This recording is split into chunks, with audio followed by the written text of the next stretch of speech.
आशीर्वाद। नमस्कार सभी को। मैं अच्छा, डॉक्टर साहब हैं, नमस्कार। छंद रचना कार्यक्रम में उपस्थित सभी सुधी जनों का स्वागत है। वैश्विक हिंदी संस्थान की ओर से आयोजित इस छंद रचना कार्यक्रम में आप सबका स्वागत करते हुए आभार व्यक्त करना चाहूँगा कार्यक्रम के निर्देशक आदरणीय डॉक्टर ओम प्रकाश गुप्त जी और संचालक आदरणीय अग्रवाल जी जो हमारे समक्ष उपस्थित हैं।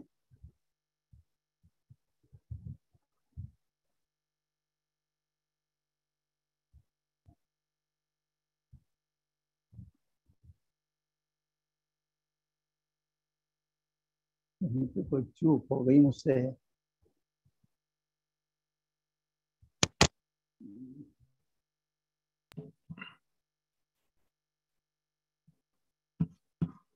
हाँ, मेरे लिए अधिक अच्छा यही है कि मैं किसी चीज को टच न करूं, क्योंकि मुझे अधिक ज्ञान है नहीं इसका। कोई न कोई गड़बड़ी हो जाती है। आप सभी मित्रों का, सुधी जनों का पुनः पुनः स्वागत है। आज के इस कार्यक्रम में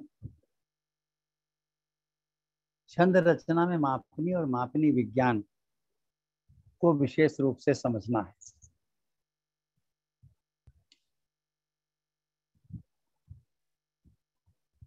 अभी मापनी बिल्कुल एक नया शब्द है हमारे नव आगंतुकों के लिए, और मापनी विज्ञान तो उससे भी और नया, साथ में कुछ जटिल भी देखने में लग रहा होगा। लेकिन ये दोनों बहुत ही सरल हैं और सरलता के लिए इनका समावेश किया गया है।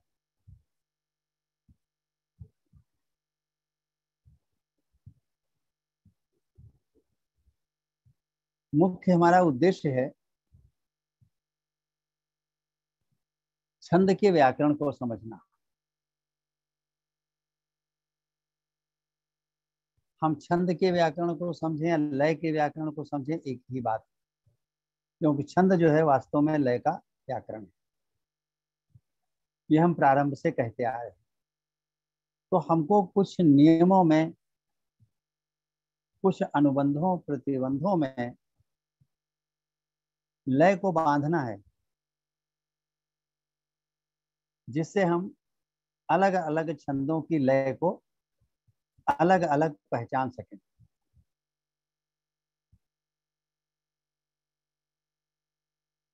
तो निश्चित रूप से सबकी व्यवस्था भी अलग अलग होगी। छंद भी अलग अलग प्रकार के हैं। अलग अलग प्रकार के छंदों के लिए अलग अलग व्यवस्था है, अलग अलग व्याकरण है, अलग अलग नियमावली।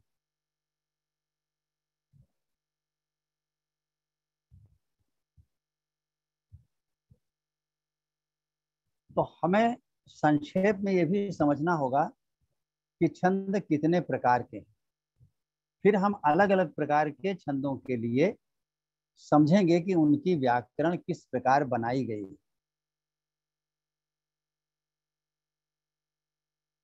तो मुख्य रूप से छंद दो प्रकार के होते हैं। एक तो वो छंद होते हैं जो मात्रिक छंद है, जिनमें केवल मात्राओं की गणना होती है, मात्राओं पर विचार किया जाता है।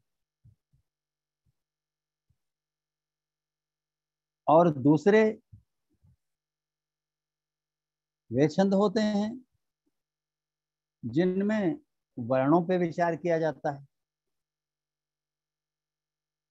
उनको हम वर्णिक छंद कहते हैं।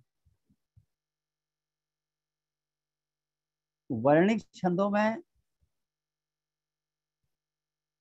दो प्रकार के छंद हैं। एक ऐसे हैं जिसमें छंद के एक चरण में कितने वर्ण आएंगे ये निश्चित होता है। छंद का चरण मोटे तौर से जान लीजिए, जैसे 4 पंक्तियों में छंद लिखा है तो यही 4 चरण कहलाते हैं। और सूक्ष्मता से फिर आगे देखेंगे।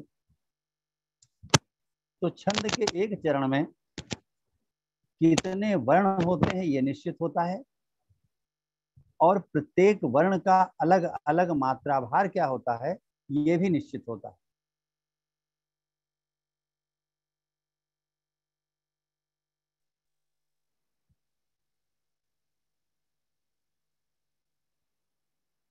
क्या हमने बताया कि वर्णिक छंद में जो एक पंक्ति है, एक चरण है, उसमें यह निश्चित है कि इतने ही वर्ण होंगे, न कम न अधिक। लेकिन उसके साथ यह भी निश्चित होता है कि एक एक वर्ण का मात्रा भार क्या होगा, यानी कौन लघु होगा, कौन गुरु होगा, कौन लघु होगा, कौन गुरु होगा। पूरा प्रारंभ से अंत तक एक निश्चित क्रम होता है। और दूसरे वर्णिक छंद वे होते हैं जिनमें वर्णों की संख्या तो निश्चित होती है, लेकिन मात्रा भार का कोई क्रम नहीं होता, अनिश्चित।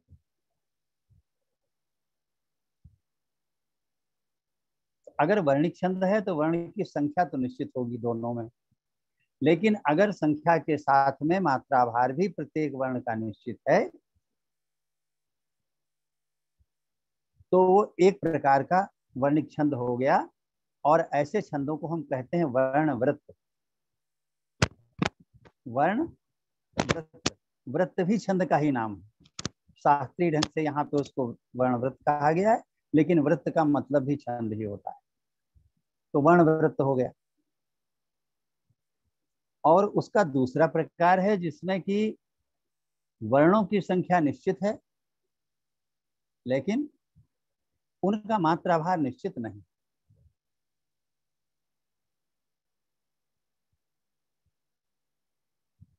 अब इसका एक छोटा सा उदाहरण भी दे दें तो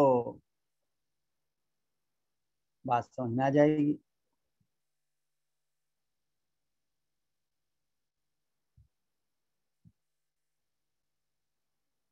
जैसे उस दिन हमने एक उदाहरण दिया था, हम नए उदाहरण देके वही दोहराएंगे ताकि दिमाग में वही बैठे रहें और बात को समझने में कठिनाई ना हो।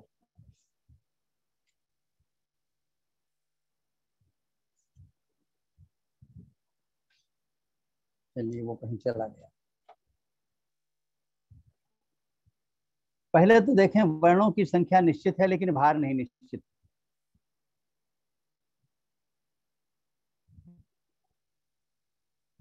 ऐसे छंदों में मुख्य नाम है घनाक्षरी का। बहुत प्रसिद्ध छंद है, घनाक्षरी लिख रहे हैं, घनाक्षरी बहुत लोग लिखते हैं। तो घनाक्षरी की विशेषता क्या है कि घनाक्षरी के एक चरण में 31 वर्ण होंगे, 16-15 पर यति होगी, और वर्णों का भार कुछ नहीं निश्चित है। प्रवाह में कहने में जो आ जाए वही है, यानी पहला दूसरा तीसरा वर्ण लघु गुरु किस क्रम से होगा ये नहीं पता है, कुछ भी हो सकता है। जैसे हमने कहा, माटी का ही घट हो या स्वर्ण का कलश भव्य, मदिरा के पात्र से दुर्गंध ही तो आएगी।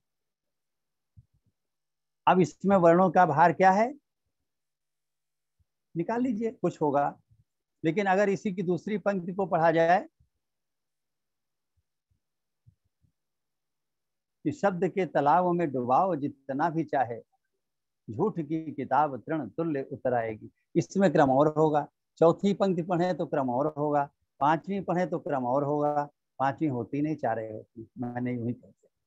तो 4 पंक्तियों में प्रत्येक पंक्ति में वर्णों की संख्या तो 31 होगी और 16-15 पे यति होगी, लेकिन उनमें लघु गुरु का कोई निश्चित क्रम नहीं होगा।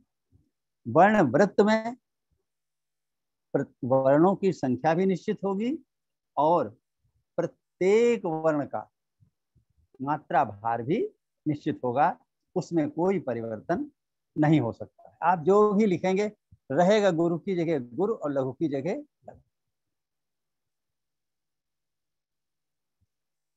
अब आप यहीं पे समझते चलिए कि एक चरण में मान लीजिए थोड़ी देर के लिए 16 वर्ण हैं और उनका निश्चित कर दिया गया, लघु गुरु इस क्रम से होंगे। तो जब सारे लघु गुरु निश्चित हो गए तो ये क्रम जो बन गया इसी का नाम मापनी है।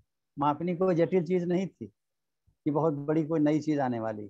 लघु गुरु का जो क्रम है वही मापनी। अब अगर वो वर्णों में क्रम है तो उसको वर्णिक मापनी कहेंगे। वर्णिक छंद में जो प्रयोग होगी मापनी उसमें वर्णों का अलग अलग भार होगा और उसको कहेंगे हम वर्णिक मापनी। जैसे हम सृगवणी छंद है तो उसके एक चरण में 12 वर्ण होते हैं और उनका लघु गुरु निश्चित है। गालगा गालगा गालगा गालगा। पहला गा, दूसरा ल, तीसरा गा, चौथा फिर गा, फिर पांचवा ल, फिर छठा गा, गालगा गालगा गालगा गालगा। अब ये 12 वर्णों का क्रम बिल्कुल निश्चित हो गया कि लघु गुरु इसी क्रम से आएंगे जो कोई रचना करेंगे। तो इस मापनी का नाम हम रखेंगे वर्णिक मापनी। अब दूसरे छंद पे आइए, मात्रिक पे। तो यहाँ पर हम आपसे जो चर्चा करने जा रहे हैं बड़ी ही महत्वपूर्ण है कि मात्रिक छंदों में लय को बांधने के लिए उतने सशक्त नियम नहीं है जितने वर्णिक में। वर्णिक में तो एक एक वर्ण की मात्रा निश्चित है और वर्णों की संख्या निश्चित है। अगर वैसा है तो लय में होगा, वैसा नहीं है तो लय में नहीं होगा, छंदभंग हो जाएगा। बिल्कुल कठोर नियम। लेकिन मात्रिक छंदों में लय को बांधने के लिए पहली बात तो ये बताई जाती है कि इसके चरण में मात्राएं इतनी होंगी। आपका इस समय जो चर्चित चरण है जिसको आप लोग मानस के पाठ में और चर्चा में बराबर प्रयोग करते हैं, चौपाई। तो चौपाई के एक चरण में 16 मात्राएं होंगी। अब उन मात्राओं का कोई क्रम निश्चित नहीं, कुछ प्रतिबंध होंगे कि ये 16 मात्राएं इस प्रकार से आए कि इनके अंत में गुरु लघु न हो, प्रारंभ में द्विकल त्रिकल त्रिकल न हो और सभी समकल हों, तो वो चौपाई हो जाएगी। इसमें जो तकनीकी शब्द आए इनको समय पे बताएंगे। बस यूं जान लीजिए कि कुछ प्रतिबंध है। तो मात्रिक छंद में लय को परिभाषित करने के लिए कुछ प्रतिबंध बनाए गए। जितने मात्रिक छंद हैं उनमें सब में दिया रहता है कि इतने मात्राएं होंगी, यहाँ पे यति होगी और कुछ दो चार प्रतिबंध जुड़े होते हैं कि प्रारंभ में ऐसा होगा, ऐसा नहीं होगा, अंत में ऐसा होगा, ऐसा नहीं होगा, यति के पहले ऐसा होगा, यति के बाद ऐसा होगा। इस तरीके के प्रतिबंध होते। मैंने अनुभव किया और मेरे जैसे अनेक छंद पर कार्य करने वाले साथियों ने अनुभव किया कि मात्रिक छंदों को जब हम परिभाषित करना चाहते हैं, उनकी लय को परिभाषित करना चाहते हैं तो ये बड़ी बाधा आती है कि कुछ प्रतिबंध है, मात्राओं की संख्या है। तो कभी कभी क्या होता है, वो प्रतिबंध भी उनका भी पालन हो जाता है, मात्राओं की संख्या भी वही होती, लेकिन लय वो नहीं होती। रचनाकार भटक जाता है, जाने नहीं मिलता। जैसे चौपाई है तो चौपाई में आप सभी लोग लगभग जानते हैं 16 मात्राएं होती हैं। उसके चरण में 4 चरण होते हैं। अब आप एक चौपाई बनाइएगा घर पे जिसके प्रारंभ में आए 2 मात्रा, उसके बाद फिर 3 मात्रा है, फिर 3 मात्रा है। जैसे हे राम राम, ये नोट कर। अब हे राम राम से प्रारंभ होने वाली कोई चौपाई बनाइए, एक पंक्ति बनाइए, ज्यादा नहीं। ये बिल्कुल निश्चित है कि इसकी लय चौपाई से भटक जाएगी, चौपाई नहीं होगी। क्यों? हे द्विकल है, 2 मात्रा है, राम में त्रिकल है और फिर राम में त्रिकल है। तो द्विकल के बाद दो त्रिकल आ गए हैं, तो इसकी लय चौपाई की नहीं रह जाएगी, भंग हो जाएगी, अमात्रा 16 होंगी। तो ऐसे बहुत से व्यवधान पढ़ते हैं, इनकी चर्चा हम आगे भी करेंगे। यहाँ पे केवल ये बताना चाहते हैं कि मात्रिक छंदों की लय को बांधना बहुत कठिन पाया गया। मैंने जब इस पर कार्य किया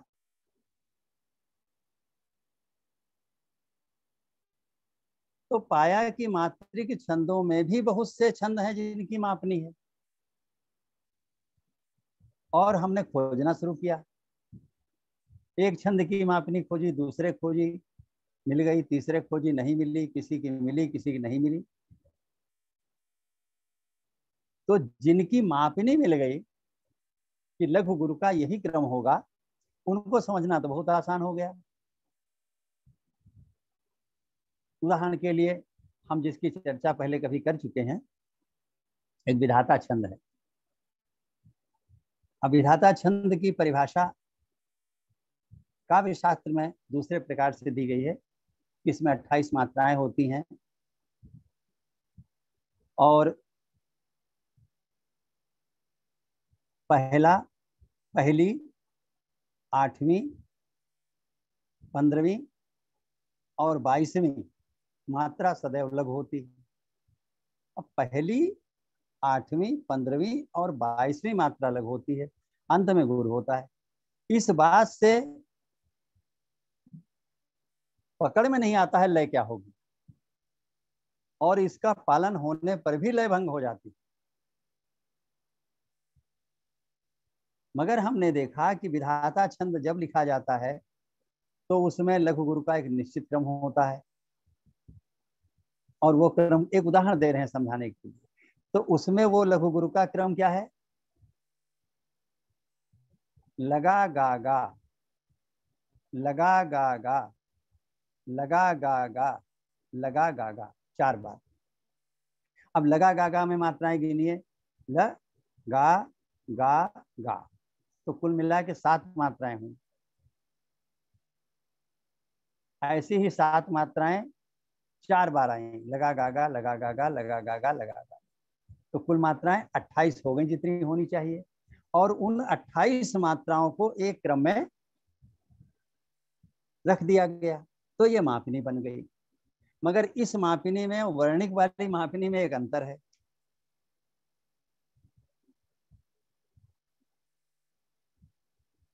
बहुत तनाव लेने की जरूरत नहीं है, बहुतों के चेहरे पर मैं देख रहा हूं कि बड़ी उलझन सी लग रही है, मगर ज्यादा नहीं है, देख के समझिएगा कि वहां लघु गुरु का क्रम था और एक एक वर्ण था। यहाँ अंतर इतना है कि वर्णों की संख्या निश्चित नहीं है। हम 2 लघु को मिला करके भी एक गुरु बना सकते हैं। अगर हम 2 लघु को मिला के एक गुरु बना लें, बनाने की छूट हो, तो वो मापनी कहलाएगी वाचिक मापनी। वाचिक अर्थ है उच्चारण के अंदर। तो मात्रिक छंदों में खोज की कि किन किन छंदों की मापनी हो सकती है, वो हमने खोज के एक तरफ कर दिए। फिर खोज जहां असफल हो गई कि उनकी मापनी बन ही नहीं सकती, उनको हमने दूसरी तरफ कर दिया, और मात्रिक छंदों को 2 भागों में बांट दिया है। इस चीज को बहुत ही कायदे से समझना है, तभी आगे के छंद समझ में आएंगे। मात्रिक छंदों के 2 भाग कर दिए, जैसे वर्णिक छंदों के 2 भाग। मात्रिक छंदों में पहले वे छंद हैं जिनकी मापनी निश्चित है, और दूसरे वे हैं जिनकी मापनी निश्चित नहीं है। जिनकी मापनी निश्चित है वो कहलाएंगे मापनी युक्त मात्रिक छंद, और जिनकी मापनी निश्चित नहीं है वे कहलाएंगे मापनी मुक्त मात्रिक छंद। मैं थोड़ा रुक रुक के बोल रहा हूँ क्योंकि कुछ लोग कलम चला रहे हैं, उनको मौका दे रहा हूँ। तो मात्रिक छंद 2 प्रकार के हो गए, मापनी युक्त छंद और मापनी मुक्त छंद। वर्णिक छंद भी 2 प्रकार के हो गए, मापनी युक्त छंद यानी वर्णव्रत, और मापनी मुक्त छंद यानी वर्णिक मुक्तक। तो मित्रों दो विभाजन हुए। पहला विभाजन हुआ मात्रिक छंद और वर्णिक छंद। दूसरा विभाजन हुआ मापिनी युक्त और मापिनी युक्त। मुक्त और युक्त यानी मापिनी के साथ और बिना मापिनी के, दो प्रकार के।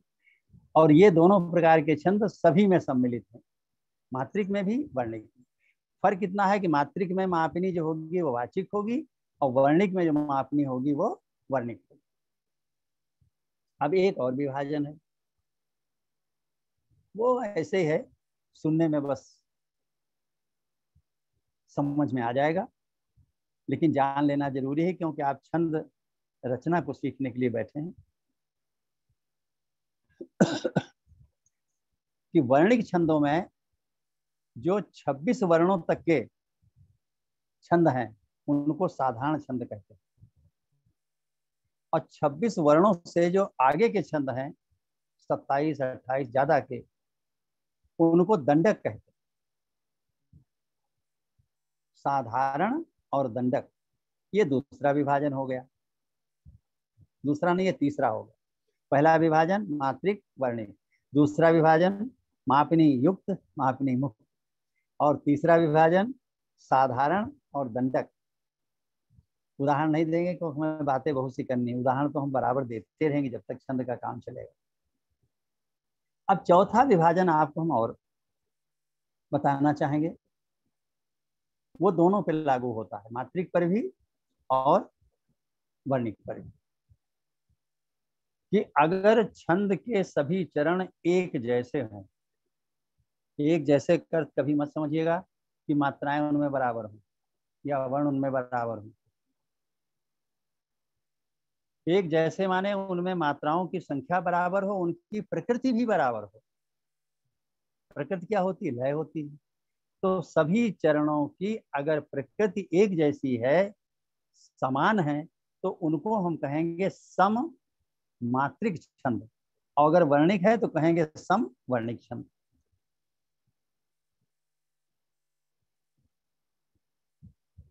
जैसे चौपाई है, ये सम मात्रिक छंद है,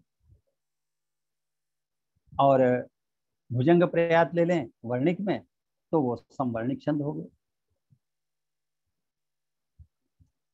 सम के बाद दूसरा आता है अर्ध सम। अर्ध सम का विशिष्ट अर्थ है कि अर्ध सम जो छंद हैं उनमें 4 चरण होते हैं और एकांतर क्रम में एक जैसे होते हैं। एकांतर क्रम का मतलब पहला और तीसरा चरण एक जैसा होगा और दूसरा और चौथा चरण एक जैसा होगा। एक छोटा सा उदाहरण भी ले लें, जैसे हमने ले लिया दोहा। अब दोहा से कौन नहीं परिचित है? इस रामायण के मंच पर, मानस मंच पर दोहा चौपाई सभी जानते हैं। तो एक दोहा ले लीजिए,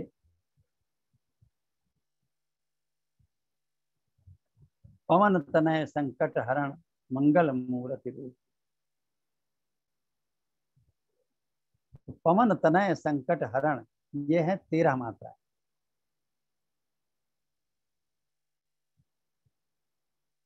मंगल मूर्ति रूप, ये है 11 मात्रा।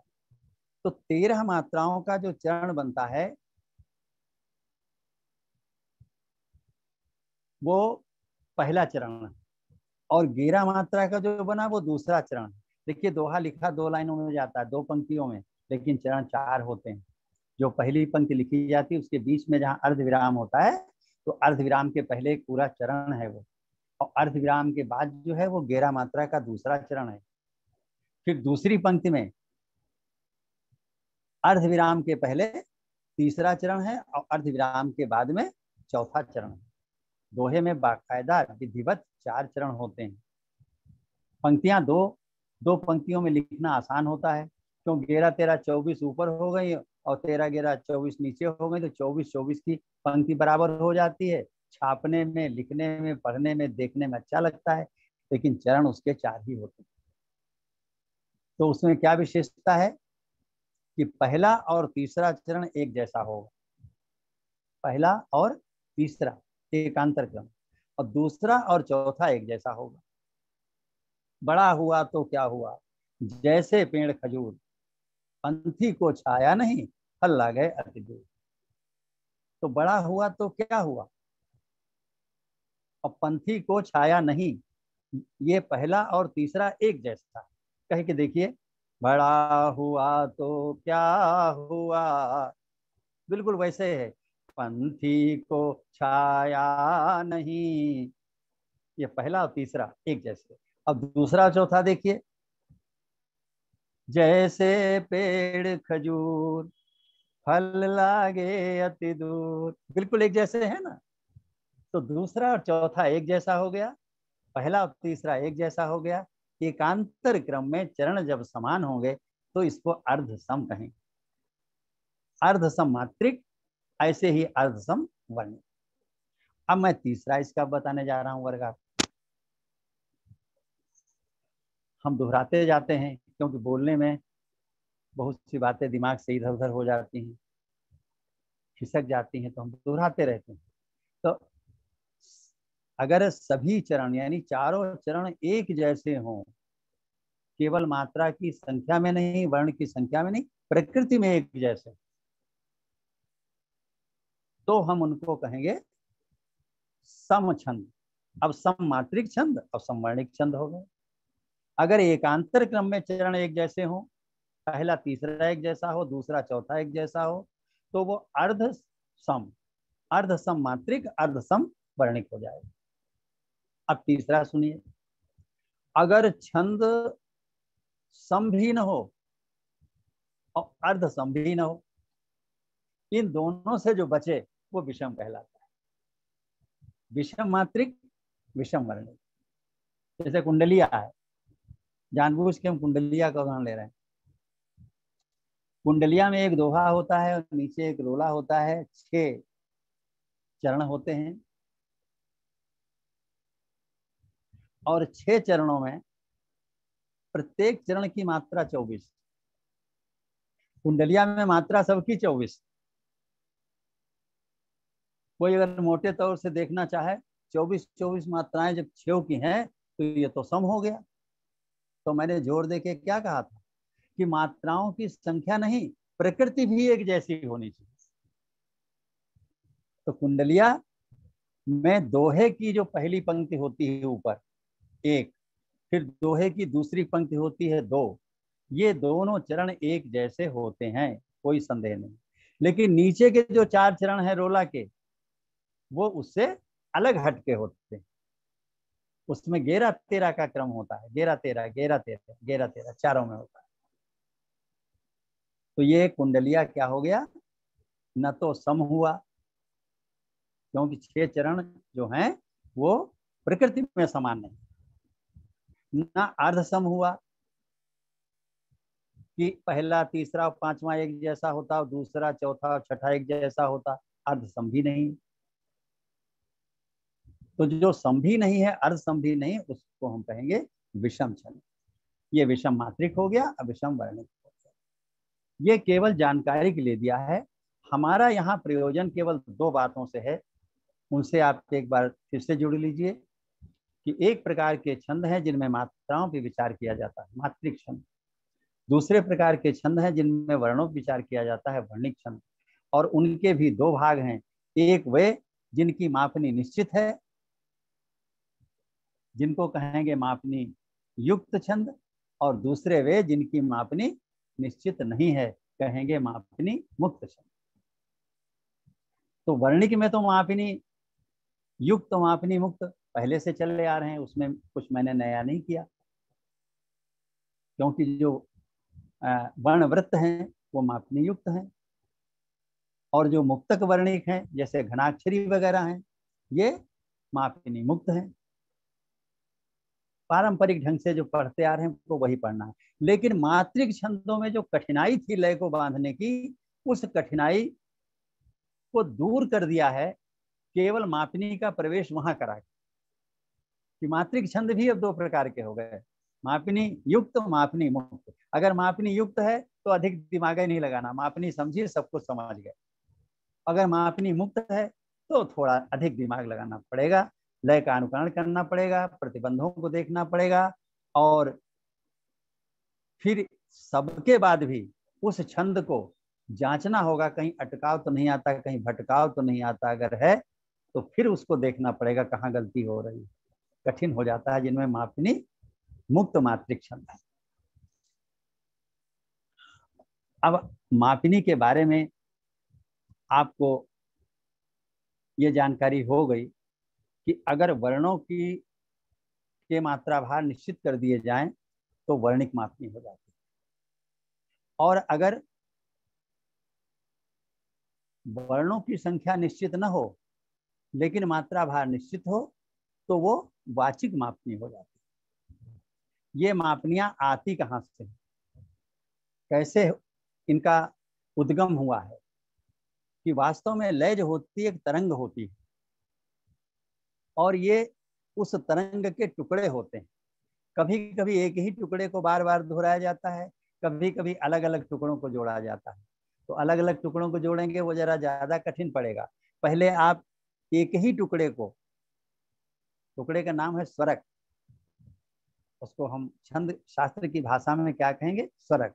तो एक ही टुकड़े से हम कैसे मापनी बनाएंगे, कैसे तरंग बनाएंगे, एक उदाहरण से समझ में आएगा। मैंने पहले भी कहा है कितना भी प्रवचन दिया जाए, लेकिन जितना उदाहरण से बढ़िया समझ में आता है उतना किसी परिभाषा व्याख्या से समझ में नहीं आता है। तो एक हम आपको तरंग दे रहे हैं, सुनिएगा, क्योंकि मेरे पास बोर्ड नहीं है, आप चाहें तो लिख भी सकते हैं। कि एक स्वरों का योग है गाल गा गा, गा ल गा गा, गाल गा गा।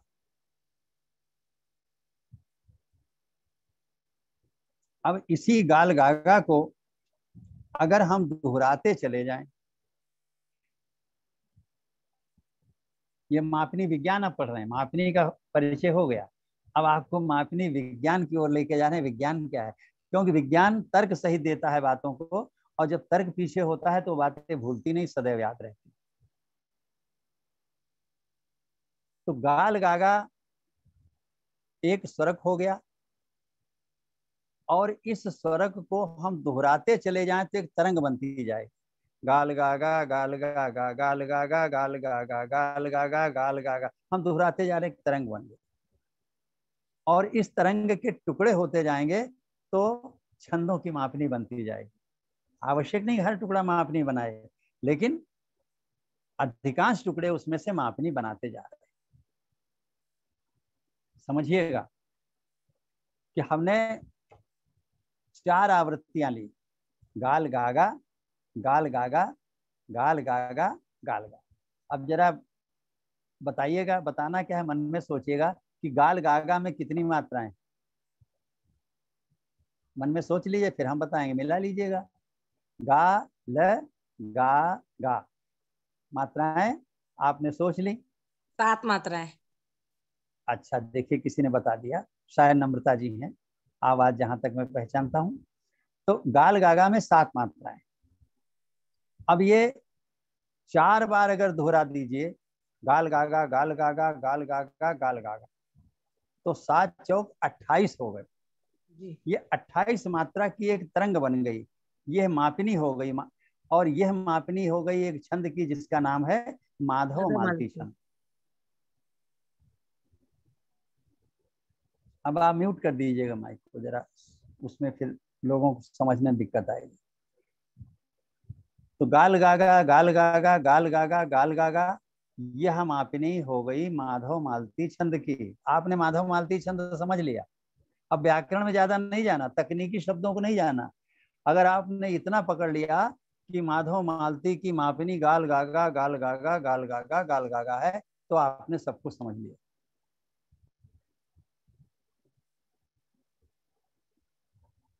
इस मापनी में से आखिरी गा को हटा दीजिए, अंतिम गा को, तो बचा गाल गागा गाल गागा गाल गागा गाल गा। यह हो गई गीतिका छंद की मापनी। हे प्रभु आनंददाता ज्ञान हमको दीजिए, इसी मापनी बना है। और अब मात्राएं कितनी हो गई? 26 में से 28 में से 2 निकाल दीजिए तो बची 26।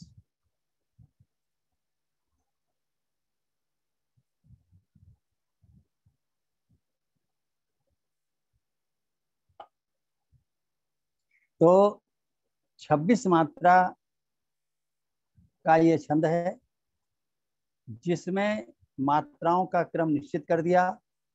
गाल गागा गाल गागा गाल गागा गाल गा। अगर ये क्रम है तो आपकी लय निश्चित होगी, सही, गलत हो ही नहीं सकती, असंभव। और अगर यह क्रम नहीं है तो लय निश्चित रूप से खंडित होगी, ये भी निश्चित।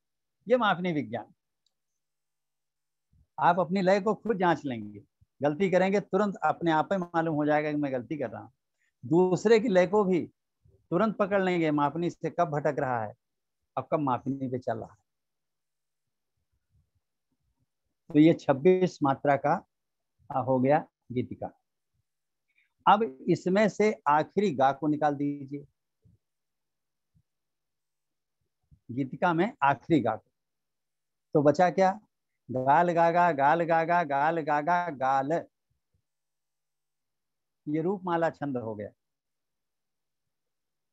और इसमें मात्राएं कितनी हो जाएंगी? 21, 3, 24 हो जाएंगे। ये 24 मात्रा का रूपमाला छंद हो गया। मापनी क्या है रूपमाला की?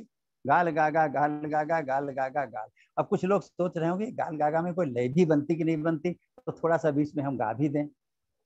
बढ़िया तो नहीं आता है गाना, लेकिन कुछ तो समझ में आ ही जाएगा आपको। गाल गागा गाल गागा गाल गागा गाल गाल गागा गाल गागा गाल गागा गाल। ये रूपमाला छंद है। इस समर की जीत से तो भली लगती हार, इसलिए आओ चलें इस धुंध के उस पार। गाल गागा गाल गागा गाल गागा गाल। ये हो गया रूपमाला छंद। मात्राएं कितनी? 24। मापनी क्या? गाल गागा गाल गागा गाल गागा गाल। छंद हो गया। अब छंद बहुत से पढ़ने, लेकिन मापनी विज्ञान बता रहे तो उदाहरण हमें देना पड़ेगा, बिना उदाहरण के सब बातें हवा में रह जाएंगी। अब ये जो आपने बनाया रूपमाला की मापनी, गाल गागा गाल गागा गाल गागा गाल, इसका आखिरी वाला जो ला है उसको निकाल दीजिए। हम एक एक करके घटा रहे हैं।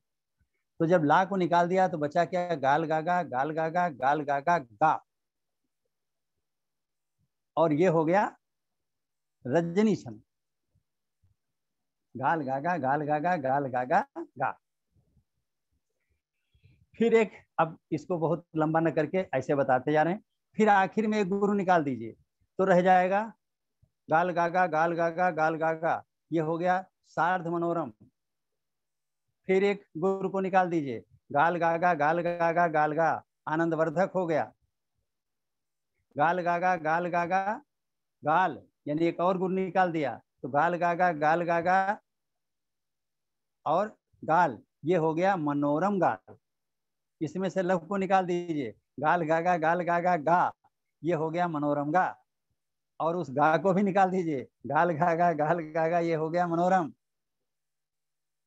अब आपने देखा कि एक मैंने जो तरंग ली, उस तरंग से एक एक वर्ण निकालते चले गए, छंद बनते चले गए। इनके नाम ही तो याद करने रह गए। नाम आपको एक बार न भी याद हो तो मापनी ही खुद नाम है।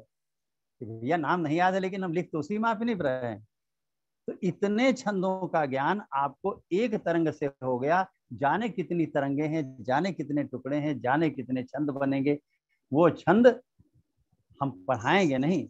हमने बताया है कि हमारे आपके बीच गुरु शिष्य का नहीं, भाईचारे भाई बहनों का नाता है। जैसे कक्षा में सब शिष्य विद्यार्थी बैठ के आपस में पढ़ते हैं, हम भी विद्यार्थी, आप भी विद्यार्थी, इस भाव से पढ़िएगा, आपको स्वयं समझ में आएगा। आप छंद की रचना करने लग जाएंगे अपने आप।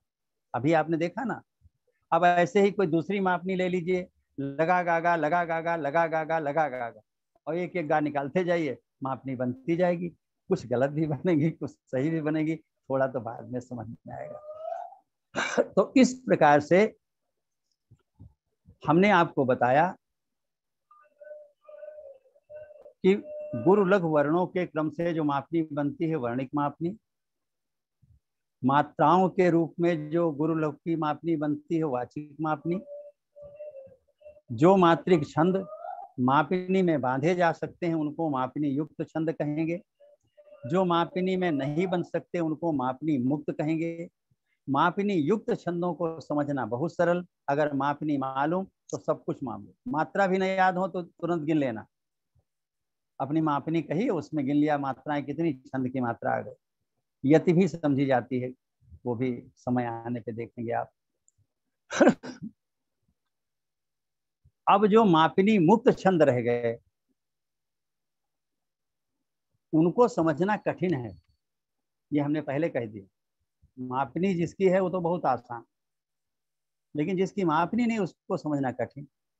और कठिन आप पहले से समझ रहे हैं, क्योंकि मानस मंच पे जितने लोग बैठे हैं वो चौपाई छंद जरूर जानते हैं, और जो चौपाई छंद जानते हैं वो मापनी मुक्त छंद जानते हैं। क्यों? चौपाई एक मापनी मुक्त छंद है,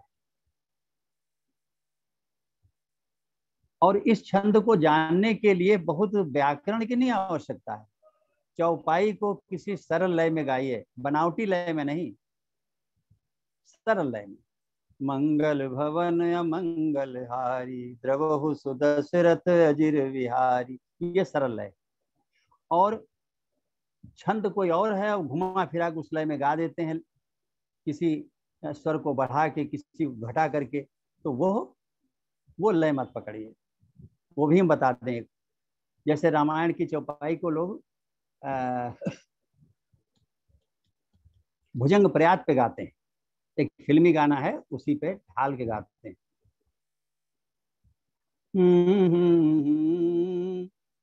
मंगल भवन अमंगल हारी, द्रवहु सुदशरथ अजिर विहारी। अब इसको गाने में हमने जाने कितनी मात्राएं बढ़ा ली। मंगल भवन बढ़ गई मात्रा, देखिए ध्यान दीजिएगा। मंगल भवन अमंगल हारी, ये हमने भुजंग प्रयात की लय को ग्रहण कर लिया। अब वो एक फिल्मी गाने में है, तुम ही मेरे मंदिर तुम ही मेरी पूजा, उसी पे ढाल दिया मंगल भवन अमंगल हारी। अब ऐसी लय में गाएंगे तो पकड़ नहीं पाएंगे कि चौपाई का स्वरूप क्या है। चौपाई के स्वरूप को समझना है तो साधारण लय में गाइए। मंगल भवन अमंगल हारी, या और बढ़िया थोड़ी लय बना लीजिए, मंगल भवन अमंगल हारी, मंगल भवन अमंगल हारी, ये है। अब इसमें यह होता है कि जैसे मंगल भवन अमंगल हारी को हमने मन में बैठा लिया, ऐसे गाया जाएगा। तो चौपाई इसी लय पे हम बना भी सकते हैं और परख भी सकते हैं। कोई गलत चौपाई है तो तुरंत पकड़ लेंगे कि आपकी लय भटक रही, और अपने आप चौपाई बनाएंगे तो भी हम जान जाएंगे कि ये लय भटक रही। अभ्यास करके हमने चौपाई को खूब मजबूती से पकड़ लिया। ये उन छंदों को समझना बता रहे हैं जो मापनी युक्त नहीं है, मापनी मुक्त। मंगल भवन अमंगल हारी, ये। अब एक चौपाई के बाद दूसरी चौपाई रख दीजिए तो द्वि चौपाई हो जाए। मंगल भवन अमंगल हारी, द्रवहु सुदशरथ अजिर बिहारी। अगर ये पूरी लाइन को देखें तो ये द्वि चौपाई हो, एक चौपाई के चरण के बाद दूसरा चौपाई चरण हमने रख दिया। अब रोचक बात बता रहा हूं आपको, कि दूसरे चरण में आखिरी एक मात्रा कम कर दीजिए। तो दूसरा चरण 16 का तो था, 16 में आखिरी एक मात्रा कम कर दी तो कितनी रह गई? 15। तो 16 और 15 हो गए 31। तो 31 मात्रा का एक छंद बन गया। इस छंद का नाम है वीर छंद या आल छंद। मंगल भवन अमंगल हारी जय जय जय जय जय श्री राम, ये हो गया आल छंद। मंगल भवन अमंगल हारी जय जय जय जय जय श्री राम, जय जय जय जय जय श्री राम। ये 15 मात्रा है। ये 15 मात्रा का जो टुकड़ा है ये वास्तव में खुद एक छंद है। उस छंद का नाम है जयकरी, और कभी कभी उसको चौपाई भी कह देते हैं। तो चौपाई में जयकरी जोड़ दिया तो बन गया वीर छंद आला छंद। ये कनेक्शन एक दूसरे से जोड़ देते हैं, साहचर्य संबंध जोड़ देते हैं, तो छंद समझ में आ जाते हैं। 16, 15, 31। अब इसमें से आखिरी जो लघु है उसको भी निकाल दीजिए। तो 16, 15 की जगह कितने हो गए? 16, 14। मंगल भवन अमंगल हारी जय जय जय जय रघुराई, ये लावणी हो गया। 16, 14 मात्रा का लावणी छंद हो गया। मंगल भवन अमंगल हारी जय जय जय जय रघुराई, जय जय 4, जय जय 4, रघुरा 4 ई 2 मिलाकर के 14 हो। मंगल भवन अमंगल हारी जय जय जय जय रघुराई, ये लावणी छंद हो गया 16, 14 का। कुल मात्राएं 30। अब एक मात्रा और घटा दीजिए तो 16 और 13 रह जाएंगे। 16, 13 से प्रदीप छंद बनेगा, जिसमें 13 मात्राएं वही होंगी जो दोहा वाली होती हैं। बड़ा हुआ तो क्या हुआ। तो जैसे हम इसी को बनाना चाहें तो कैसे बनेगा? मंगल भवन अमंगल हारी जय जय जय श्री राम जी, जय जय जय जय श्री राम जी। मंगल भवन अमंगल हारी जय जय जय श्री राम जी। आओ बच्चों तुम्हें दिखाएं झांकी हिंदुस्तान की। देखिए आ गया गाना, ये है प्रदीप छंद। अब बहुत संक्षेप में ही बता रहे हैं, ताकि इसलिए सब दे रहे हैं ताकि रोचकता पैदा हो। नहीं आप कहेंगे मापनी मापनी क्या मुसीबत है, कैसे समझेंगे। देखिए मापनी और मापनी के बिना, मापनी में समझना कितना आसान है, मापनी के बिना जो कठिन है उसको भी कितना आसान कर सकते हैं आप साहचर्य संबंध से। आप इस समय प्रदीप छंद ले रहे थे, 16, 13 मात्रा से बना है। 13 मात्रा दोहे के विषम चरण की है। अब इस 16, 13 में एक मात्रा आखिर वाली और निकाल दीजिए तो 16, 12 हो गए। 16, 12 से जो बना उस छंद का नाम है सार छंद। सार छंद कैसे? मंगल भवन मंगल हारी जय जय जय रघुराई, जय जय जय रघुराई। मंगल भवन अमंगल हारी जय जय जय रघुराई, ये सार छंद हो गया है, जिसमें कुल मिलाकर के जय जय जय रघुराई 4 4 4 3 बार आया तो 12 मात्राएं हो गई। और ये 16 और 12 मात्रा का सार छंद हो गया। अब इस सार छंद में भी आखिर से एक मात्रा निकाल दीजिए तो 16 और 11 मात्रा रह जाएंगी। और 16 और 11 मात्रा में 11 मात्रा वही होंगी जो दोहे के समचरण की, जैसे पेड़ खजूर फल लागे अति दूर। तो वैसा ही कुछ बना लीजिए जोड़ने के लिए। जैसे आपने जोड़ लिया जय जय जय श्री राम, 11 मात्रा हो गई। तो मंगल भवन अमंगल हारी जय जय जय श्री राम, मंगल भवन अमंगल हारी जय जय जय श्री राम, ये हो गया सरसी छंद। और अगर इसमें भी एक मात्रा निकाल दें तो 11 की रह जाएंगी 10, 16 10 मिला के 26, और ये विष्णुपद छंद हो जाएगा मंगल भवन अमंगल हारी जय जय रघुराई, जय जय रघुराई। मंगल भवन अमंगल हारी जय जय रघुराई, ये विष्णुपद छंद हो जाएगा। तो आपने देखा कि एक चौपाई से हमने शुरू किया तो उसका दुगुना दुई चौपाई, एक मात्रा निकाली तो वीर छंद आल छंद बन गया। एक मात्रा और निकाली लावणी बन गया। एक मात्रा और निकाली प्रदीप छंद बन गया। एक मात्रा और निकाली सार छंद बन गया, एक मात्रा और निकाली सरसी छंद बन गया, एक मात्रा और निकाली विष्णु पद छंद निकल बन गया। तो जो ये मापिनी मुक्त छंद हैं जिनको कि काव्य शास्त्र में समझना बहुत कठिन होता है, हम इस क्लास में उनको इस साहचर्य संबंध के द्वारा समझने का प्रयास करेंगे। और जो मापिनी युक्त छंद हैं उनमें कुछ भी नहीं करना है, केवल हमको मापिनी समझ लेनी है। अगर मापिनी समझ लिया तो छंद समझ लिया। इस समय जितनी बातें मैंने की हैं सब अधूरी हैं। आप कहेंगे ये क्या कह रहे हैं, मैं ठीक कह रहा हूं, क्योंकि मैं ये कह देता हूं छंद समझ लिया, ये इस रूप में कहता हूं कि छंद की मुख्य चीज लय है, उस लय को समझ लिया। और लय के साथ में दो बातें और रहेंगी छंद में।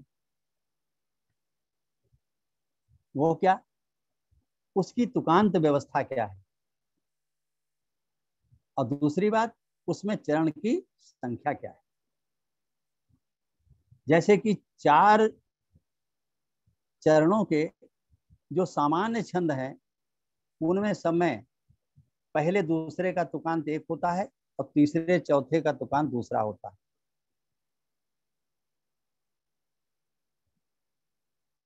लेकिन यही 4 चरणों के छंद जब वर्णिक छंदों में 21 वर्णों से आगे निकल जाते हैं, 22, 23, 24, 25, 26, तो चारों चरण जो हैं वो सम तुकांत हो जाते हैं, उनका तुकांत एक जैसा हो जाता है। और जो अर्ध सम है उसमें अलग नियम होगा, क्योंकि पहला तीसरा और दूसरा और चौथा, तो उसमें ज्यादातर नियम होता है दूसरा चौथा समान, जैसे दोहा। और किसी में पहला और तीसरा समान होता है, जैसे सोरठा, उसका उल्टा। और फिर विषम में अलग नियम होते हैं, जैसे कुंडलिया। कुंडलिया में पहली 2 पंक्तियों का तुकांत समान होता है और बाद की 4 पंक्तियां हैं उनका अलग समान होता है। तो अर्थ ये निकला कि हमको तुकांत व्यवस्था को समझना होगा। छंद अपने में पूर्ण कब होगा, जब 3 बातें होंगी। एक तो हम उसकी लय को, लय के व्याकरण को समझें, दूसरा चरणों की संख्या को समझें, और तीसरा तुकांत व्यवस्था को समझ लें। क्योंकि तुकांत व्यवस्था को समझना कोई कठिन नहीं है, केवल जानकारी चाहिए कि ऐसे तुकांत होना चाहिए। कौन कौन चरणों में तुकांत होगा, कौन अतुकांत होंगे, जान लिया बात खत्म हो गई। चरणों की संख्या एक बार जान ली, बात खत्म हो गई। लेकिन लय छंद का जो पहला लक्षण है, लय, वही मुख्य है जिसे हमें आदि से अंत तक समझना है। और हम आप मिल करके इसको समझने का प्रयास करेंगे। मुझे विश्वास है कि आप ऐसे ही हमारे साथ चलते रहेंगे तो धीरे धीरे छंदों की लय को समझने में हम लोग सफल होंगे। धैर्य की भी थोड़ी आवश्यकता है, थोड़ी रुचि की आवश्यकता है, और जो बातें हो जाए उनका प्रयोग करने की आवश्यकता है। हम विज्ञान में विश्वास रखते हैं, जो चीज समझिए उसको प्रयोग करके देखिए। तो जो बातें आज बताई हैं उनको विभिन्न रूप में प्रयोग कीजिए। अगर छंद विज्ञान की किताब है, जहां तक मैं जानता हूं सभी लोगों ने छंद विज्ञान मंगवा ली है, तो उसमें देखें। जब आप उसमें चैप्टर देखेंगे मापनी विज्ञान, तो वो बहुत सी बातें नहीं मिलेंगी जो मैं बता रहा हूँ। वार्ता की बात अलग होती है, पुस्तक की बात और होती है। लेकिन पुस्तक में बहुत कुछ बच रहा है, उसको पढ़िए, समझिए। जहाँ पे बाधा हो वहाँ हमसे संपर्क करिए। आपका छंद रचना कोर्स का जो एक व्हाट्सएप ग्रुप है, उसमें आप अपने प्रश्न पूछ सकते हैं, लेकिन उसी पे पूछिएगा जो अभी तक हो चुका है। आगे का ना पूछिएगा, क्योंकि आगे की बात बताने में व्यतिक्रम होगा। फिर उसको समझाने के लिए जो हो चुका है उसमें कहीं कोई विसंगति हो, कोई संदेह हो, तो आप उसको छंद रचना कोर्स में पूछ सकते हैं। अदरवाइज हमारा मोबाइल नंबर भी है, आप सीधे भी संपर्क कर सकते हैं। लेकिन ग्रुप में पूछेंगे तो आप पूछेंगे, हम बताएंगे, 10 लोग भी उसको देखेंगे और भी लोग देखेंगे, उससे ज्यादा लाभ होगा। व्यक्तिगत वार्ता 2 ही के बीच में सीमित रहती है। इस प्रकार आज हमने आपको जो बताया, मुख्य रूप से ये बताया कि मापनी एक बहुत बड़ा सूत्र है जिससे हम छंदों को बहुत आसानी से समझ सकते हैं।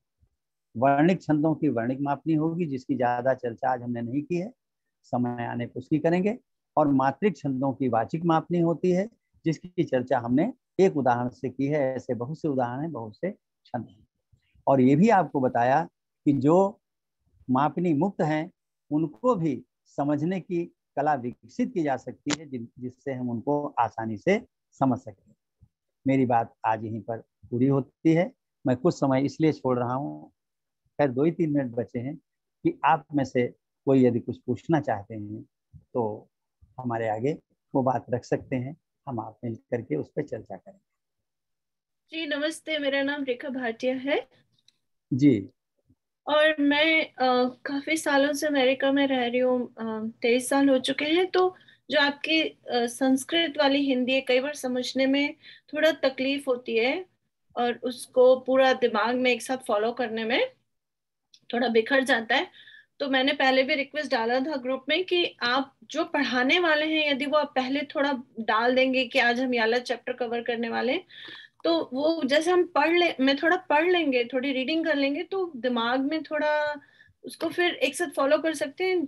यहाँ पे भी हम जब पढ़ाई करते हैं तो चैप्टर पहले पढ़ लेते हैं कि ये आज कवर होने वाला है क्लास में, तो थोड़ा आसानी होगी किताब खोल के, जैसे क्योंकि कोई पावर पॉइंट प्रेजेंटेशन नहीं है, सामने बोर्ड पे नहीं है। तो जो हम अभाषी हिंदी वाले हैं तो थोड़ा हमारे लिए सरल होगा। तो आप यदि उसमें सहायता कर सकें तो आप, बहुत बहुत धन्यवाद, बहुत मेहरबानी होगी। आपकी समस्या जो है मैं समझता हूँ, और भी कई लोगों की समस्या होगी। बहुत अच्छी बात सामने रखी। पहली बात तो यह है कि मैं प्रयास करता हूँ कि हिंदी के जो तकनीकी शब्द हैं वो तो छंद शास्त्र में प्रयोग भी होते हैं, हम उसकी जगह कुछ और नहीं कर सकते, लेकिन उनको हम पहले सामान्य भाषा में भी बोल देते हैं। आपने ध्यान दिया होगा, हम पहले कहते हैं वो छंद जिनकी मापनी होती है, और फिर कहते हैं मापनी युक्त छंद। वो छंद जिनकी मापनी नहीं होती है हम कह देते हैं मापनी मुक्त छंद। तो और भी आगे हम प्रयास करेंगे कि भाषा को और सरल बनाएं, लेकिन तकनीकी शब्दों को भी समझना होगा। अगर आपके पास छंद विज्ञान पुस्तक हो तो आप एक काम करिएगा, एक इसमें मैंने चैप्टर दिया है जिसका नाम है प्रवेशिका, पृष्ठ 29 पर। प्रवेशिका के अंतर्गत मैंने उन शब्दों की ही व्याख्या की है जिन शब्दों का प्रयोग छंद रचना में होगा। तो अगर उस प्रवेशिका अध्याय को आप पढ़ लेंगे पुस्तक में, तो उन शब्दों की जानकारी हो जाएगी जिन शब्दों का प्रयोग हम चर्चा में करते हैं। फिर भी यदि कोई शब्द समझ में ना आए तो आप उसे छंद रचना समूह में हमसे अलग भी पूछ सकते हैं। अगर आप प्रवेशिका को पढ़ लेंगे तो फिर दिक्कत नहीं होगी। ठीक है कि नहीं? और बताएं किसी को समस्या हो। मैं आपको बता दूं कि छंद शास्त्र अगर हम मौलिक भाषा में समझाने लगे तो इससे भी कठिन होगा। अभी गणों की हमने चर्चा नहीं की, मैं घड़ी देख के मैंने रोक दिया, नहीं तो मुझे थोड़ा गणों के बारे में भी बताना था। सही और बात। उन्हीं गणों की वजह से छंद शास्त्र कठिन हो गया है, लेकिन हमने गणों को बिल्कुल निकाल दिया बाहर। हमारा कहना केवल लघु गुरु जानिए, पूरा छंद शास्त्र समझ में आ जाए। लेकिन समझने के लिए हमने निकाल दिया है, बाकी ऐसा नहीं कि उनको बाहर कर दिया है, उनको भी समझना होगा। रचना समझने के लिए लघु गुरु काफी है, लेकिन छंद शास्त्र समझने के लिए गण भी समझना जरूरी है। जब आप दूसरे से बात करेंगे, वो गणों बात करेगा, तो आप कहेंगे हमको तो मालूम नहीं, तो आप पिछड़े क्यों नहीं, हम आपको गण भी बताएंगे। जानकारी उसकी भी होनी चाहिए, तभी आप सबके बीच में संबंध जोड़ पाएंगे। नहीं तो वहीं तक संबंध रहेगा जहां तक हमारी बात चलती, हम तो लघु गुरु से समझा देते हैं, हर व्यक्ति तो नहीं मानेगा इसको, न समझ पाएगा। जैसे कि आपको पूरे विश्व में अपने संबंध स्थापित करने हैं तो अंग्रेजी सीखनी ही पड़ेगी, हिंदी की रट लगाने से काम नहीं चलेगा। हिंदी भी सीखिए, अंग्रेजी सीखिए। तो लघु गुरु और लघावली के आधार पर छंदों की व्याख्या इसलिए समझिए कि सरल है, रचना करने में आसानी रहेगी, आपको समझने में आसानी रहेगी। लेकिन गणों की बात भी समझिएगा क्योंकि उसके द्वारा आप अन्य विद्वानों से संपर्क स्थापित कर पाएंगे, और वो भी आवश्यक है। आज नहीं मैं कर रहा हूँ, अगले दिन अगले उचित अवसर पर मैं गणों की चर्चा भी करूंगा। प्रवेशिका में मिलेगा सब लोग। और किसी कोई समस्या? निसंकोच भाव से अपनी समस्या रखें, माइक को अनम्यूट कर दें, अपनी बात कहें।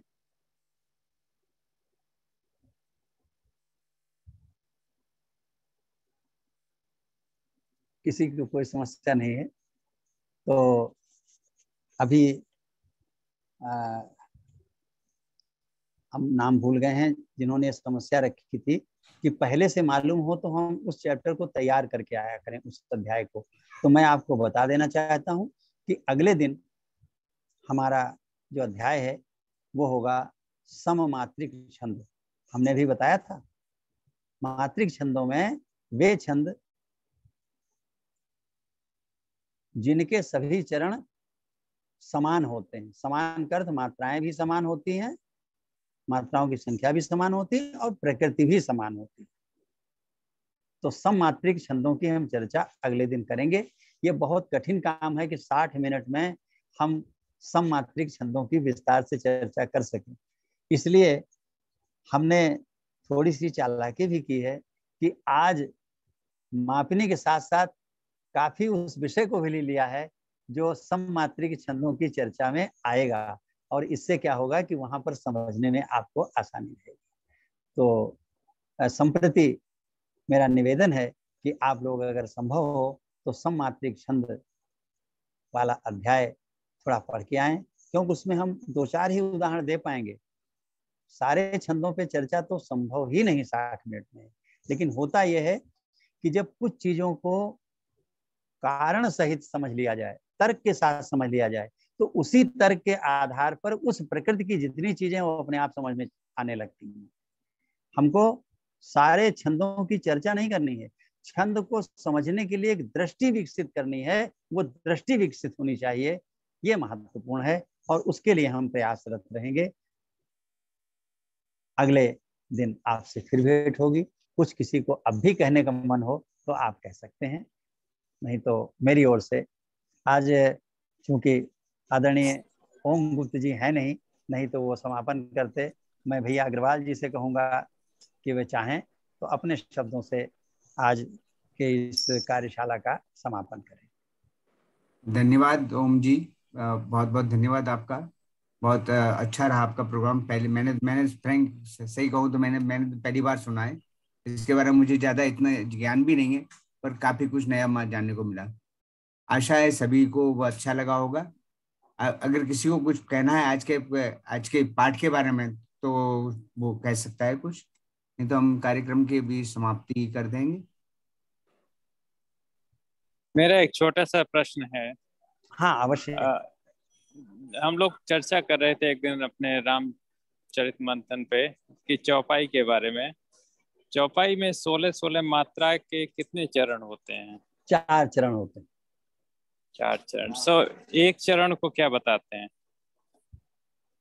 एक चरण को हम लोग बात कर रहे थे, जैसे जब तुलसीदास जी कहीं 4 चरणों में लिखते हैं, कहीं 2 ही चरण लिख के छोड़ देते हैं, तो उसको क्या बताएंगे? 2 दोहों के बीच में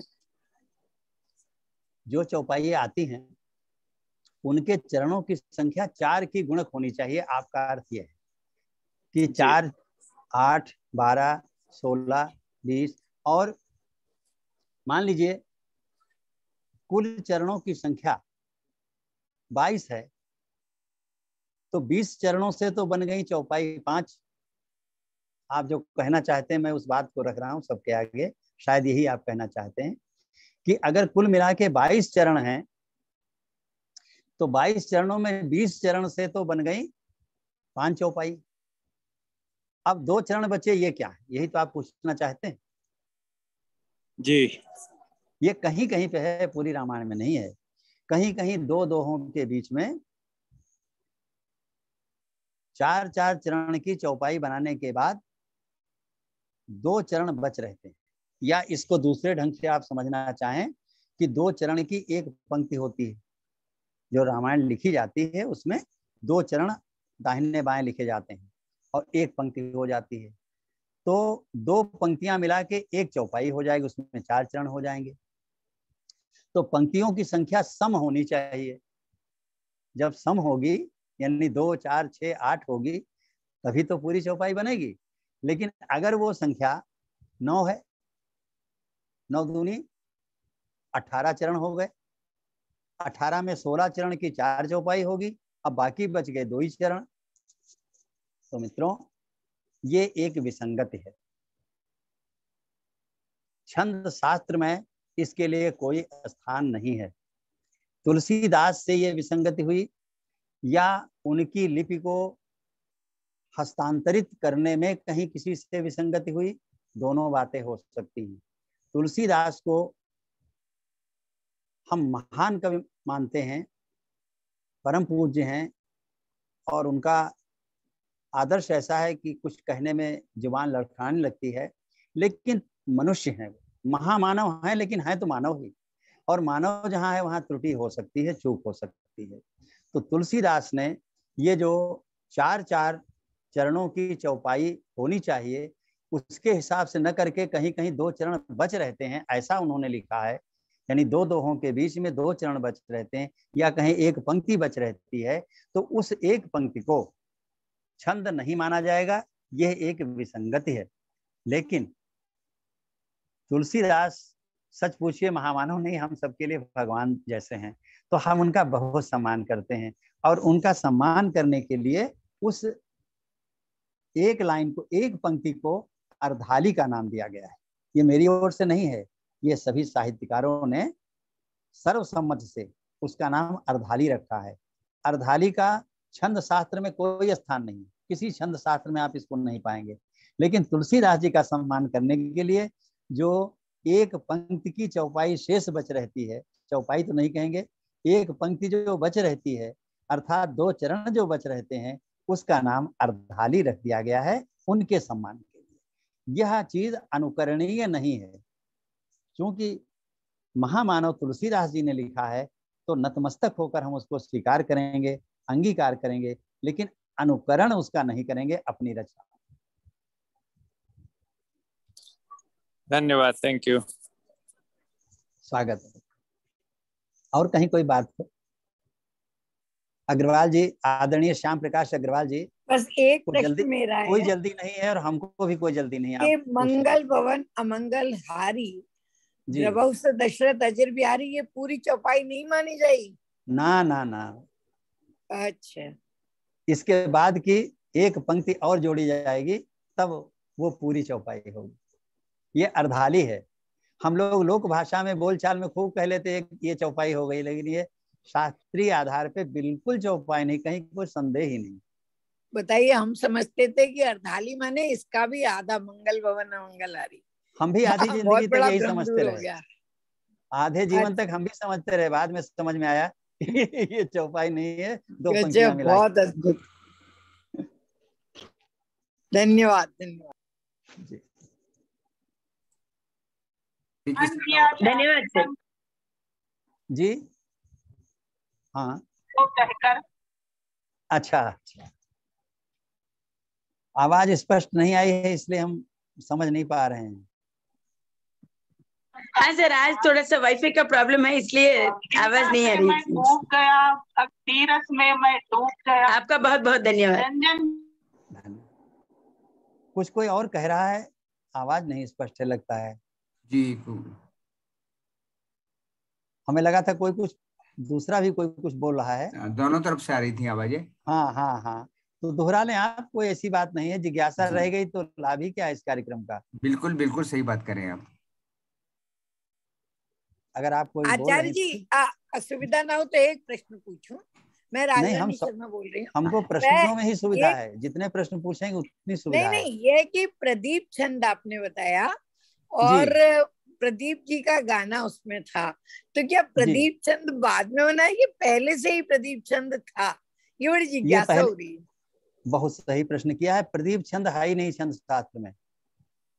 अच्छा, तो ये ये हमने उनके गाने के बाद इसको प्रदीप छंद नाम दिया ये गया। उनके गाने को सुन के हमने उसका नाम रख दिया, छंद है, और इसको हमने समावेश दे दिया। यही भ्रम मिटाना चाह रही थी, यही। और एक रोचक बात यहाँ बता दें आपको। जी जी। ये सब बातें बड़ी आश्चर्यजनक लगने लगती कभी, कि प्रदीप जी इतने सम्मानित कवि रहे हैं और फिल्म इंडस्ट्री में रहने के बाद एक भी गाना, एक भी गीत उन्होंने अमर्यादित नहीं गाया, ये सबसे बड़ी बात। तो इस सम्मान के साथ में मैंने ये इस छंद को जब उसमें से निकाला उनके गीत से, कि आओ बच्चों तुम्हें दिखाएं झांकी हिंदुस्तान की, तो इस छंद को एक स्वरूप दिया, एक नाम दिया। तो नाम मैंने उन्हीं का दिया, ये उनके सम्मान के लिए। अब आपको रोचक बात बताएं कि ये गीत पढ़िएगा, मुझे याद नहीं पूरा है, तो इसके अंतरे जो हैं वो भटक जाते हैं। इसके कुछ अंतरे तो प्रदीप छंद में ही है और कुछ अंतरे जो है लावणी में चले जाते हैं, यानी 16-13 की जगह 16-14 पे चले जाते हैं। आप गाने को जब सुनिएगा तो अपने आप समझ जाइएगा। तो ये फिल्म में चलता है। फिल्म के जब भी उदाहरण हम देंगे तो प्राय ऐसा होगा कि पूरा गीत उस पर नहीं उतरेगा, हम जो पंक्ति देते हैं बस उतने तक समझिए। फिल्म को स्वतंत्रता है, वो तो अलग संसार है, अपने जैसे चाहता है वैसे प्रयोग करता है। लेकिन जो महत्वपूर्ण चीज है कि आओ बच्चों तुम्हें सिखाएं दिखाएं झांकी हिंदुस्तान की, कितनी प्यारी लय है। तो लय है तो उसका छंद होना चाहिए। छंद हमको मिला नहीं छंद शास्त्र में, जहां तक हमने पुस्तकें देखी, तो हमने कहा इसका नया नाम रख दें, इसका विधान बना दें। हमने उसका विधान बना दिया और नाम में उन्हीं का नाम दे दिया जिनके गीत को लेकर के ये छंद निकला। जैसे राग के नए नामकरण मान संगीतकार देते हैं और ऐसे ही ताल के भी दिए जाते हैं, ऐसे आपने छंद का नाम दिया। बहुत धन्यवाद, बहुत बहुत धन्यवाद। छंदों के नामकरण सब ऐसे हुए हैं। देखिए, जो छंद बनाता है उसको अधिकार होता है उसका नाम रखे, दूसरे को अधिकार नहीं होता उस नाम को बदले। जैसे किसी छंद का नाम किसी ने उल्लाला रख दिया, अब कोई कहे मुझे अच्छा नहीं लगता, आपको अच्छा लगे या न लगे, जिसने रख दिया है उसका सम्मान पीढ़ी दर पीढ़ी हम करेंगे, ये हमारी परंपरा है। दूसरा होता है कि एक नाम से दूसरा नाम निकाला जाता है। जैसे मनोरम छंद से मनोरम में गा जोड़ दीजिए तो छंद बन गया मनोरम गा, गाल जोड़ दीजिए तो मनोरम गाल बन गया। अच्छा, और बताएं आपको, एक छंद है दिग्पाल। छंद नहीं बताएं, खाली नाम की बात करेंगे। अब दिग्पाल की 2 मात्रा निकाल दीजिए तो एक छंद और बन जाता है। तो लोगों ने सोचा इसका क्या नाम रखें, उसका नाम दिग्वधू रख दिया। दिग्पाल है पुल्लिंग और दिग्वधू है स्त्रीलिंग। महिलाओं की ऊंचाई कम होती है, पुरुषों की ऊंचाई ज्यादा होती है। यही सोच के उन्होंने कहा कि दिग्पाल में 2 मात्रा निकालने से जो बना वो दिग्वधू। और दिग्पाल का आधा करने से भी एक छंद बन गया। तो कहा अब इसको क्या करें, तो कहा बच्ची है इसका नाम दिग्बाला रख दो, दिग्बाला रख दी। इस प्रकार से बहुत से छंदों के नाम एक दूसरे से संबंधित करके रखे गए हैं और एक वैज्ञानिक पद्धति भी हमने विकसित की है, उसकी समय आने पे चर्चा करेंगे। जो मापिनी युक्त छंद है उसका नाम आप वैज्ञानिक ढंग से रख सकते हैं बिना किसी की सहायता लिए, लेकिन केवल उसी छंद का नाम रखा जाएगा जिसका पहले से मौजूद न हो। जो पहले से मौजूद है उसमें हस्तक्षेप नहीं करने की आवश्यकता है कि हम पिताजी ने हमारा नाम रख दिया, हम कहें नहीं हम वो नहीं मानेंगे, दूसरा नहीं। पिताजी का सम्मान मृत्यु पर्यंत करेंगे, नाम उनका दिया रहेगा, उपनाम लगा लेंगे।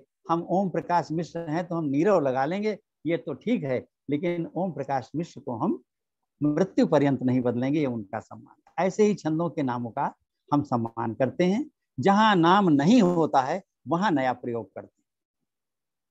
जैसे प्रदीप छंद नहीं था, नाम नहीं था, हमने उसका नाम रख दिया। अब भाई संयोग से कहीं हो भी तो हम क्षमा मांग लेंगे, हम फिर उसको मान लेंगे, इसमें कोई दुराग्रह नहीं होता। और फिर एक छंद के 2 नाम होते हैं। आप इस पुस्तक को पढ़ेंगे छंद विज्ञान तो किसी किसी छंद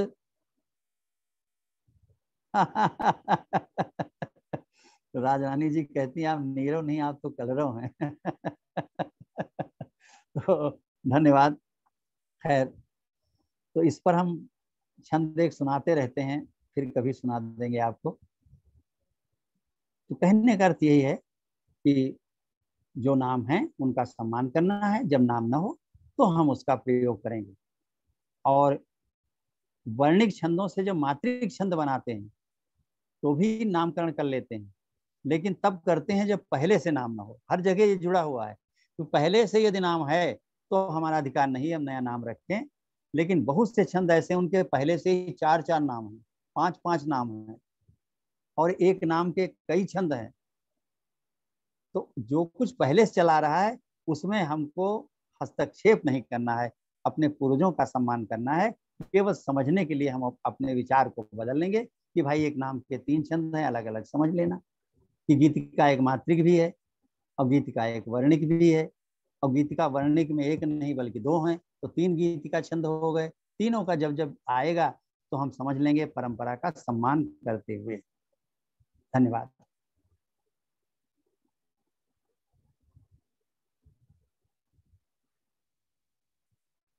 किसी का कोई प्रश्न ना हो तो सभा को समाप्त कर दिया जाए अभी। एक मिनट श्याम। हाँ आचार्य जी प्रणाम, मैं ओम बोल रहा हूँ। हाँ, अरे नमस्कार। नमस्कार प्रणाम आपको। हाँ, मेरे हाथ में फोन है इसलिए आपको दोनों हाथ जोड़ नहीं पा रहा इस समय। मैं हाँ इस समय मैं बाहर हूँ, जैसे आपको मैंने लिखा था। और सब मित्रों को प्रणाम। तो मैं आपको थोड़ा सा यहाँ का प्राकृतिक दृश्य बता रहा हूँ, इससे मैं बहुत शामिल देख लीजिए आप सब लोगों को। जी यहाँ जी, पर बड़ा मनोरम दृश्य है। हाँ, बहामास एक छोटा सा टापू है और सब परिवार बाल बच्चों के साथ यहाँ पर मैं आया हुआ। तो अभी थोड़ी देर पहले आया, आपका पिछले 20 मिनट मैंने क्लास में सुना। और बहुत बहुत धन्यवाद आपको। और बढ़िया क्लास आपने पहले से हमें सूचित किया था कि इस कार्यक्रम में आप नहीं रह पाएंगे, बाहर जाएंगे। इसके बाद भी समय निकाल करके मोबाइल से जुड़ करके आप हमारे बीच आए और अपना आशीर्वाद इस पूरे कार्यक्रम को दिया। इसके लिए मैं आपको साधुवाद देता हूँ, आपको नमन करता हूँ और हृदय मेरा आनंदित। अरे क्या कह रहे, क्या बहुत बहुत धन्यवाद। आप इतना क्लास चला रहे हैं और सब ज्ञान प्राप्त कर रहे हैं। आपको बहुत बहुत धन्यवाद। तो बस मैंने चलते चलते मैंने सबको आपको राम राम कर लूँ, सब भाई बहनों को राम राम कर लूँ। चलिए प्रणाम, जय श्री राम जी। प्रणाम गुरु जी को चरण स्पर्श। आज बहुत आनंद आया। सभी को नमस्कार।